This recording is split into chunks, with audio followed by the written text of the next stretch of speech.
ನಮಸ್ಕಾರ. ರಿವ್ಯೂ ಚಾನಲ್ಗೆ ಸ್ವಾಗತ. ನಾನು ಸೌಖ್ಯ ಗಾಂವ್ಕರ್.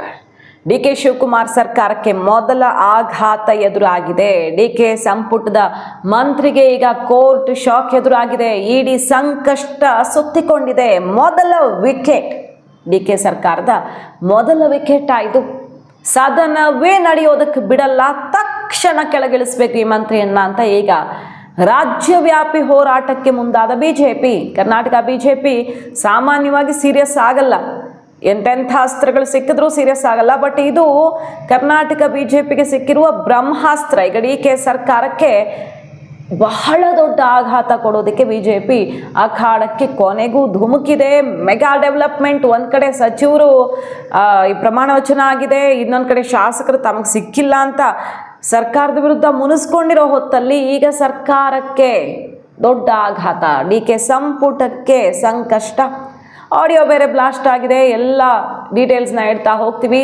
ಮೇಜರ್ ಡೆವಲಪ್ಮೆಂಟ್ ಇದು. ಮಿಸ್ ಮಾಡಿದ್ರೆ ನಮ್ಮ ಚಾನಲ್ನ ಸಬ್ಸ್ಕ್ರೈಬ್ ಮಾಡಿ, ಹಾಗೆ ಬೆಲ್ ಐಕಾನ್ ಕ್ಲಿಕ್ ಮಾಡಿದ್ರೆ ನಾವು ಹಾಕೋ ಎಲ್ಲ ವಿಡಿಯೋ ಅಪ್ಡೇಟ್ಸ್ ನೋಟಿಫಿಕೇಶನ್ಸ್ ನಿಮ್ಮನ್ನು ತಲುಪತ್ತೆ. ಎಸ್ ವೀಕ್ಷಕರೇ, ಡಿಕೆ ಶಿವಕುಮಾರ್ ಸಂಪುಟದ ಹೊಸ ಸಚಿವ ನಾಗೇಂದ್ರ ವಾಲ್ಮೀಕಿ ನಿಗಮದ ಹಗರಣದಲ್ಲಿ ಸಿಕ್ಕಾಕ್ಕೊಂಡು ಜೈಲಿಗೆ ಹೋಗಿ ಇಡಿ ಈಗಲೂ ಕೇಸ್ ನಡೀತಿದೆ. CBI ತನಕ ಹೋಗಿ ತಲುಪಿದೆ. ಹೈಕೋರ್ಟ್ಗೆ ಹೋಗಿ BJPಯ ಕೆಲವರೆಲ್ಲ ನಾಗೇಂದ್ರಕ್ಕೆ ಸಂಕಷ್ಟ ಇನ್ನೂ ಮುಗಿದಿಲ್ಲ.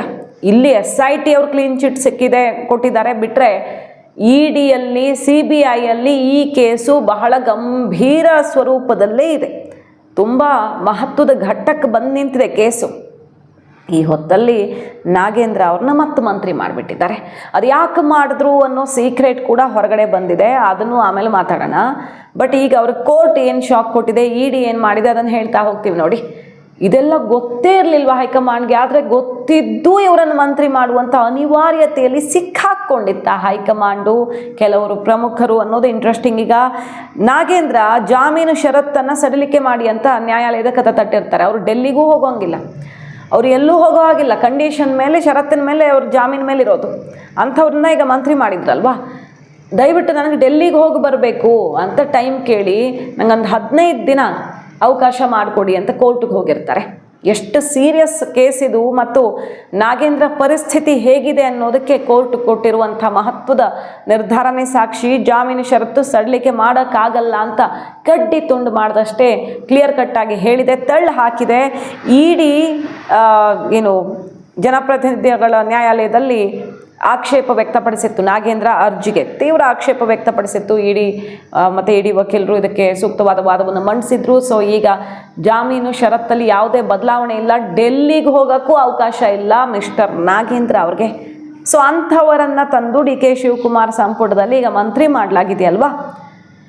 ಈಗ ಕೋರ್ಟ್ ಆರಂಭದಲ್ಲಿ ಆಘಾತ ಕೊಟ್ಟಿದ್ದು ಎನಿ ಟೈಮ್ ನಾಗೇಂದ್ರ ಅವರು ಮತ್ತೆ ಜೈಲು ಪಾಲಾದರೂ ಕೂಡ ಆಶ್ಚರ್ಯ ಇಲ್ಲ. ಅಷ್ಟು ಗಂಭೀರ ಸ್ವರೂಪಕ್ಕೆ ಹೋಗಿದೆ ಕೇಸು.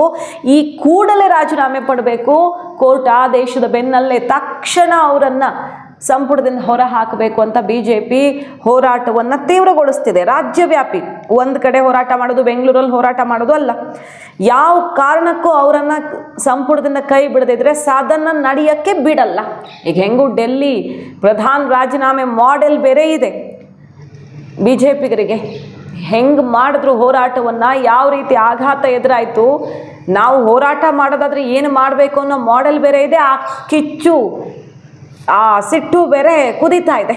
ಈಗ ನೋಡಿ, ಕಾಂಗ್ರೆಸ್ ಸರ್ಕಾರಕ್ಕೆ ಮೊದಲ ದೊಡ್ಡ ಆಘಾತ ಕೊಡೋದಕ್ಕೆ, ಬಿಗ್ ವಿಕೆಟ್ ತೆಗೆಯೋದಕ್ಕೆ ಬಿಜೆಪಿ ನಿಂತಿದೆ. ರಾಜ್ಯವ್ಯಾಪಿ ಹೋರಾಟವನ್ನು ಮಾಡ್ತೀವಿ, ಯಾವ ಕಾರಣಕ್ಕೂ ಸದನ 1 ಗಂಟೆನೂ ನಡೆಯಕ್ಕೆ ಬಿಡಲ್ಲ, ನಾಗೇಂದ್ರ ರಾಜೀನಾಮೆ ಆಗದೆ ಅನ್ನುವಂಥ ಘೋಷಣೆಯನ್ನು ಈಗ ಮಾಡಿದ್ದಾರೆ ಬಿಜೆಪಿಯವರು. ದೆಹಲಿಗೆ ಹೋಗೋಕ್ಕೂ ಅವಕಾಶ ಇಲ್ಲದಂತಹ ವ್ಯಕ್ತಿಗೆ ಮಂತ್ರಿ ಸ್ಥಾನ ಕೊಡ್ತೀರಿ ಅಂದರೆ ನೀವು ಕೋರ್ಟ್ ಹೇಳಿದ್ದನ್ನು ಸ್ವಲ್ಪ ಗಮನಿಸಿ. ಅವರ ರಾಜೀನಾಮೆ ಪಡೆಯೋ ತನಕ ರಾಜ್ಯದಲ್ಲಿ ಏನಾಗತ್ತೆ ಇನ್ನು ಮುಂದೆ ನೋಡ್ತಾ ಇರಿ ಅಂತ ಬಿಜೆಪಿ ಘೋಷಣೆ ಮಾಡಿದೆ. ನಾಗೇಂದ್ರ ಅವರು ರಾಜೀನಾಮೆ ಕೊಟ್ಟಿದ್ರು. ಕೋರ್ಟ್ನಲ್ಲಿ ಈಗಲೂ ಕೂಡ ಅವರ ಮೇಲೆ ದಾವೆ ಇದೆ. ನಿನ್ನೆ ಕೂಡ ಯಾವ ಕಾರಣಕ್ಕೂ ಕೂಡ ಅವರು ಡೆಲ್ಲಿಗೂ ಹೋಗಂಗಿಲ್ಲ. ಈ should be available in the Bangalore ಅನ್ನೋ ಆದೇಶ ಇತ್ತು. ಈಗಲೂ ಕೂಡ ಹೋಗಬಾರ್ದು ಅನ್ನೋದನ್ನೇ ಎಚ್ಚರಿಕೆ ಕೊಟ್ಟಿದ್ದಾರೆ. ಇಂಥ ಕಳಂಕಿತರು ಮಂತ್ರಿ ಮಂಡಲದಲ್ಲಿ ಇರಲಿಕ್ಕೆ ಸಾಧ್ಯವೇ ಇಲ್ಲ. ಯಾವುದೇ ಕಾರಣಕ್ಕೆ ಅವರು ರಾಜೀನಾಮೆ ಮತ್ತೊಮ್ಮೆ ಕೊಡುವವರೆಗೆ ಅದು ನಾವು ವಿರಮಿಸೋದಿಲ್ಲ. ನಮ್ಮ ಪಕ್ಷದ ಕಾರ್ಯಕರ್ತರು, ಮುಖಂಡರು ಎಲ್ಲರೂ ಕೂಡ ಇಡೀ ರಾಜ್ಯದಲ್ಲಿ ನಮ್ಮ ಹೋರಾಟವನ್ನು ಮತ್ತೆ ನಾವು ಪ್ರಾರಂಭ ಮಾಡೋರಿದ್ದೇವೆ. ಸದನ 13ರಿಂದ ಪ್ರಾರಂಭ ಆಗುತ್ತೆ. ಅವರು ರಾಜೀನಾಮೆ ಇಲ್ಲದೆ ನಾವು ಸದನ ನಡೆಯಲಿಕ್ಕೆ ಬಿಡಲಿಕ್ಕೆ ಸಾಧ್ಯವೇ ಇಲ್ಲ. ಟಿ ಬಿ ಜಯಚಂದ್ರ ಕಾನೂನು ತುಂಬ ಚೆನ್ನಾಗಿ ಗೊತ್ತಿರೋರು. ಟಿ ಬಿ ಜಯಚಂದ್ರ ಅವ್ರು ನೋಡಿ, ಹೌದು ತಪ್ಪಾಗಿದೆ, ನಾಗೇಂದ್ರ ಅವ್ರನ್ನ ಕ್ಯಾಬಿನೆಟ್ಗೆ ಸೇರ್ಪಡೆ ಮಾಡ್ಕೊಳ್ಳೋ ಒಂದು ನಿರ್ಧಾರ ಲೋಪ ಆಗಿರೋದು ಸತ್ಯ, ಸಂಪುಟಕ್ಕೆ ಸೇರಿಸ್ಕೊಂಡಿರೋ ವಿಚಾರದಲ್ಲಿ ನಾನೇನು ಕಮೆಂಟ್ ಮಾಡೋಕ್ಕಾಗಲ್ಲ, CM ಅದಕ್ಕೆ ರಿಯಾಕ್ಷನ್ ಕೊಡಬೇಕು, ಬಟ್ ಲೋಪ ಆಗಿರೋದು ಖಂಡಿತ ಸತ್ಯ ಅಂತ ಟಿ ಬಿ ಜಯಚಂದ್ರ ಅವ್ರು ಹೇಳಿದ್ದಾರೆ. ಇದ್ರ ಬೆನ್ನಲ್ಲೇ ಆಡಿಯೋ ಬ್ಲಾಸ್ಟ್ ಆಗಿದೆ. RB ತಿಮ್ಮಾಪುರ ಅವರದ್ದು ಮತ್ತು ಮಾಜಿ ಶಾಸಕರೊಬ್ಬರದ್ದು ಆಡಿಯೋ ಬ್ಲಾಸ್ಟ್ ಆಗಿದೆ. ಇಬ್ಬರು ಕಾರಲ್ಲಿ ಹೋಗುವಾಗ ಮಾತಾಡಿರೋ ಆಡಿಯೋ ಅಂತೆ ಅದು. ಹಾಗಂತ ಈಗ BJP ಅವರು ಹೇಳ್ತಿದ್ದಾರೆ ಆಡಿಯೋ ಅವರದ್ದು ಎನ್ನಲಾಗಿದೆ ಅಂತ ಅಷ್ಟೇ ರಿಪೋರ್ಟ್ಸ್ ಬರ್ತಿತ್ತು. ಕೇಳೋಕ್ಕೆ ಹಂಗಿದ್ಬಿಟ್ರೆ ಹೇಳೋಕ್ಕಾಗಲ್ವಲ್ಲ ಈ AI ಕಾಲದಲ್ಲಿ. ಬಟ್ ಅವರೇ ಒಪ್ಪಿಕೊಂಡಿದ್ದಾರೆ. ಈಗ ಅದರಲ್ಲಿರುವಂಥ ಮಾಜಿ ಶಾಸಕ ಹೌದು ನನ್ನದೇ ಆಡಿಯೋ, ಅದು ತಪ್ಪೇನಿದೆ, ಅವರಿಗೆ ಪಾಪ ಬೇಜಾರಾಗಿತ್ತು, ಮಾತಾಡ್ತಿದ್ವಿ, ಆವಾಗ ರೆಕಾರ್ಡ್ ಆಗಿದೆ ಅನ್ನೋ ರೀತಿಯಲ್ಲಿ ಅವರು ಒಪ್ಕೊಂಡಿದ್ದಾರೆ. ಏನಿದೆ ಆಡಿಯೋದಲ್ಲಿ ಕೇಳಿಸ್ಕೊಳ್ಳಿ ನೀವೇ. ನಾಗೇಂದ್ರ ಅವ್ರನ್ನ ಅದು ಹೆಂಗೆ ಮಂತ್ರಿ ಮಾಡ್ತಾರೆ, ನಾಗೇಂದ್ರ ಅವರನ್ನು ಈ ರೀತಿ ಒಂದು ಪ್ರಕರಣದಲ್ಲಿ, ಗಂಭೀರ ಪ್ರಕರಣದಲ್ಲಿ ಇರೋರನ್ನ ಅದು ಹೆಂಗೆ ಮಂತ್ರಿ ಮಾಡ್ತಾರೆ ಅನ್ನೋದು ಒಂದು 80% ತನಕ ಹೋಗಿದೆಯಂತೆ. ಅಷ್ಟು ದುಡ್ಡು ಕೊಟ್ಟವರೇ ಅಲ್ಲಿ ಮಂತ್ರಿ ಆಗಿರೋದು, ಯಾರ್ಯಾರು ಕೊಟ್ಟಿದ್ದಾರೆ ಅನ್ನೋ ವಿಚಾರ ಪ್ರಶ್ನೆ ಮಾಡಿದ್ದಾರೆ. ಪುಟ್ಟರಂಗ ಶೆಟ್ಟಿಯವರು ಹೆಂಗೆ ಮಂತ್ರಿ ಆದರು ಅನ್ನೋ ಸೀಕ್ರೆಟು ಸಿಡಿಸಿದ್ದಾರೆ. ನಾಗೇಂದ್ರ ವಿರುದ್ಧ, ಕಾಶ್ಯಪ್ಪನವರ ವಿರುದ್ಧ ಆಕ್ರೋಶ ಸಿಡಿದಿದೆ. ಈಗ ಕೇಸ್ಗಳಿರೋರನ್ನ, ಗಂಭೀರ ಪ್ರಕರಣಗಳನ್ನು ಎದುರಿಸ್ತಿರೋರನ್ನ ಅದು ಹೆಂಗೆ ಮಂತ್ರಿ ಮಾಡಿದ್ರು ಅಂತ BJP ಹೇಳ್ತಿರೋದು ಅದನ್ನೇ ನೋಡಿ. ಕಾಂಗ್ರೆಸ್ ಶಾಸಕರೇ ಹೇಳ್ತಿದ್ದಾರೆ, ಟಿ ಬಿ ಜಯಚಂದ್ರ ಅವರು ಅತಿ ದೊಡ್ಡ ತಪ್ಪಾಗಿದೆ, ತಪ್ಪು ಅವ್ರನ್ನ ತಗೊಂಡಿದ್ದು ಅಂತಿದ್ದಾರೆ. RB ತಿಮ್ಮಾಪುರ ಆ್ಯಂಡ್ ಬೇರೆ ಪ್ರಮುಖರು ಏನು ನಡೆದಿದೆ ಒಳಗಡೆ ಅನ್ನೋ ಸೀಕ್ರೆಟ್ ಬಿಚ್ಚಿಟ್ಟಿದ್ದಾರೆ. ಇದರ ನಡುವೆ BJP ಹೇಳ್ತಿರೋದು ನಾಗೇಂದ್ರ ಅವ್ರಿಗೆ ಕೊಡೋ ಪರಿಸ್ಥಿತಿ ಇರಲಿಲ್ಲ ಅಸಲಿಗೆ. ಎಷ್ಟೊಂದು ಜನ ಇರುವಾಗ ಒಂದ್ಸಲ ಮಂತ್ರಿಯಾಗಿ ಜೈಲಿಗೆ ಹೋಗಿ ರಾಜೀನಾಮೆ ತೊಗೊಂಡಿರೋ ನಾಗೇಂದ್ರ ಅವ್ರಿಗೆ ಯಾಕೆ ಕೊಡ್ತಾರೆ? BJP ಹೇಳ್ತಿರೋದು ನನಗೆ ಕೊಡದಿದ್ರೆ ದೊಡ್ಡ ಹೆಸರು ಹೊರಗಡೆ ಬರುತ್ತೆ, ಹುಷಾರಂತ ಹೆದರಿಸಿದ್ದಾರಂತೆ ನಾಗೇಂದ್ರ ಅವರು. BJP ಹಾಕಿರೋ ಬಾಂಬ್ ಇದು. ವಾಲ್ಮೀಕಿ ಹಗರಣ ನಡೆದಿದೆ ಅನ್ನೋದನ್ನು ಸಿದ್ದರಾಮಯ್ಯನವರೇ ಸೆಷನ್ನಲ್ಲಿ ಒಪ್ಕೊಂಡಿದ್ರು. 120 ಕೋಟಿ ಅಲ್ಲ 80 ಕೋಟಿ ಅಷ್ಟೇ ನಡೆದಿರೋದು ಅಂತ ಹೇಳೋ ಮೂಲಕ ನಡೆದಿರೋದು ಹೌದು ಅನ್ನೋದನ್ನು ಸೆಷನ್ನಲ್ಲೇ ಒಪ್ಕೊಳ್ಳಾಗಿತ್ತು ಸರ್ಕಾರದಿಂದ. ಸೊ ಅದರಲ್ಲಿ ದೊಡ್ಡವರ ಪಾತ್ರ ಇದೆ, ಎಲ್ಲೆಲ್ಲಿಗೋ ಹೋಗಿದೆ, ಅದು ಎಲೆಕ್ಷನ್ಗೆ ಯೂಸ್ ಆಗಿದೆ ಅಂತ ED ಎಲ್ಲ ಇಟ್ಟಿದೆ. ಎಲ್ಲಿಗೆ ಹೋಗಿ ಬಳ್ಳಾರಿ ಎಲೆಕ್ಷನ್ಗೆ ಏನು ಬಂತು, ಬೆಂಗಳೂರಿಗೆ ಎಲ್ಲಿ ಬಂತು, ಎಲ್ಲದಕ್ಕೂ ಏನು ಪ್ರಮುಖವಾದಂಥ ಆಧಾರಗಳನ್ನು ಹುಡುಕಿದೆ ED. ಆ ಕೇಸ್ ತುಂಬ ಇಂಪಾರ್ಟೆಂಟ್ ಆಗೇ ಇದೆ. ಈಗಲೂ ಹೋಗಿಲ್ಲ ಆ ಕೇಸು, ಕನ್ಕ್ಲೂಷನ್ಗೆ ಬಂದಿಲ್ಲ ಅಷ್ಟೇ. ನಮ್ಮ ಪಾತ್ರೆ ಪ್ರಕಾರ 80% ಆದ್ರೂ ಆಗ್ಬೋದು. 80% ಸೀಟ್ ಕೊಟ್ಟಾರ ಅಂತ ಹೇಳ್ತಾರೆ. ಕೊಟ್ಟಿರ್ಬೇಕು, ಯಾಕಂದ್ರೆ ಅದು ಇದು ಇತ್ತಲ್ಲ, ಒಮ್ಮೆ ವಿಧಾನಸೌಧ ದುಡ್ಡು ಸಿಕ್ಕಿದ್ವಲ್ಲ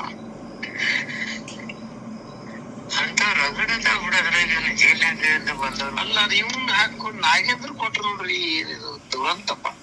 ನಾಗೇಂದ್ರಗ ಅಲ್ರಿ ಕೇಸ್ ಐತೆ, ಇನ್ನೂ ನಿರ್ದೋಷ ಇಲ್ಲ, ಬರೀ ಜಾಮೀನ್ ಐತೆ.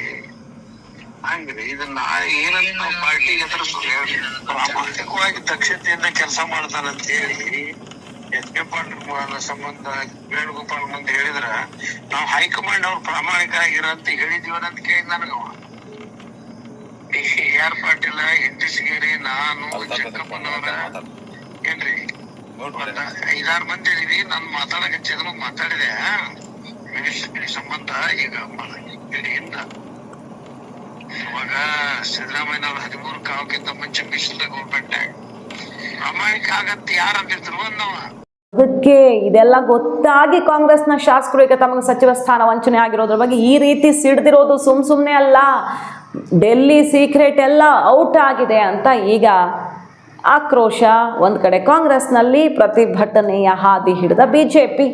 ಸೊ ಬಿಗ್ ವಿಕೆಟ್ ಪತನ ಗ್ಯಾರಂಟಿ ಅಂತಾನೆ ಅನಿಸ್ತಿದೆ. ನಾಗೇಂದ್ರ ಅವರ ಬಗ್ಗೆ ಕೋರ್ಟ್ ಕೊಟ್ಟಿರುವಂಥ ಮಹತ್ವದ ತೀರ್ಮಾನ ಒಂದು ಕಡೆ, ನಾಗೇಂದ್ರ ಅವರ ವಿರುದ್ಧ ಸ್ವಪಕ್ಷೀಯರ ಆಡಿಯೋ ಮತ್ತು ಅವರ ಅಭಿಪ್ರಾಯ ಒಂದು ಕಡೆ, ಇನ್ನೊಂದು ಕಡೆ ಸದನ 1 ಗಂಟೆನೂ ನಡೆಯಕ್ಕೆ ಬಿಡಲ್ಲ. ಅದು ಹೆಂಗೆ ನಡೆಸ್ತಾರೆ ಡಿ ಕೆ ಶಿವಕುಮಾರ್ ಈ ಸಲ ಸೆಷನ್ನ ನೋಡೇ ಬಿಡೋಣ. ರಾಜೀನಾಮೆ ಪಡೆದ್ರೆ ಸೆಷನ್ಗೆ ಬರ್ತೀವಿ, ಸೆಷನ್ ನಡೆಯೋಕೆ ಬಿಡ್ತೀವಿ, ಇಲ್ಲ ಸೆಷನ್ 1 ಗಂಟೆನೂ ನಡೆಯಲ್ಲ ಅನ್ನುವಂಥ ಓಪನ್ ಚಾಲೆಂಜ್ ಹಾಕಿದ BJP. ಇದು ಹೈಕಮಾಂಡ್ ಟಾಸ್ಕ್ ಕೂಡ ಇರುತ್ತೆ. ಯಾಕಂದರೆ ಈಗ ಡಿ ಕೆ ಸರ್ಕಾರಕ್ಕೆ ಸಂಕಷ್ಟ ಎದುರಾಗಿದೆ. ಸಚಿವ ಸಂಪುಟದ ಬಳಿಕ ಶಾಸಕರು ರೊಚ್ಚಿಗೆದ್ದಿದ್ದಾರೆ. ಅಲ್ಲಿ ಸೆಂಟ್ರಲ್ ಗೌರ್ಮೆಂಟನ್ನು CJPಯ ಮೂಲಕ ಕಾಂಗ್ರೆಸ್ ಟಾರ್ಗೆಟ್ ಮಾಡಿರೋ ಹೊತ್ತಲ್ಲಿ ಕೈ ಆಡಳಿತದ ರಾಜ್ಯಗಳು ಸಹಜವಾಗಿ ಸ್ಕ್ಯಾನರಲ್ಲಿರುತ್ತೆ. ಇಲ್ಲಿ ಏನು ನಡೀತಿದೆ ಅದು ಬ್ಲಾಸ್ಟ್ ಆಗಲಿ, ಅದು ಬರಲಿ, ಅದ್ರ ವಿರುದ್ಧನೂ ಆ್ಯಕ್ಷನ್ ಆಗಲಿ ಅಂತ ಆಯಾ ರಾಜ್ಯಗಳ ವಿರೋಧ ಪಕ್ಷಗಳಿಗೆ ಟಾಸ್ಕ್ ಕೊಟ್ಟೇ ಇರ್ತಾರೆ ಸಹಜವಾಗಿ. ಸೊ ಈಗ ನಾಗೇಂದ್ರ ರಾಜೀನಾಮೆ ಆಗಲೇಬೇಕು ಅಂತ ದೊಡ್ಡ ಮಟ್ಟದ ಬೆಳವಣಿಗೆ ಆಗ್ತಿದೆ. ಮಾಹಿತಿ ಇಷ್ಟ ಆಗಿದ್ರೆ ಮಿಸ್ ಮಾಡಿದ್ರೆ ನಮ್ಮ ಚಾನಲ್ನ ಸಬ್ಸ್ಕ್ರೈಬ್ ಮಾಡಿ, ನಿಮ್ಮ ಅಭಿಪ್ರಾಯ ಕಮೆಂಟ್ ಮಾಡಿ ತಿಳಿಸಿ. Thank you.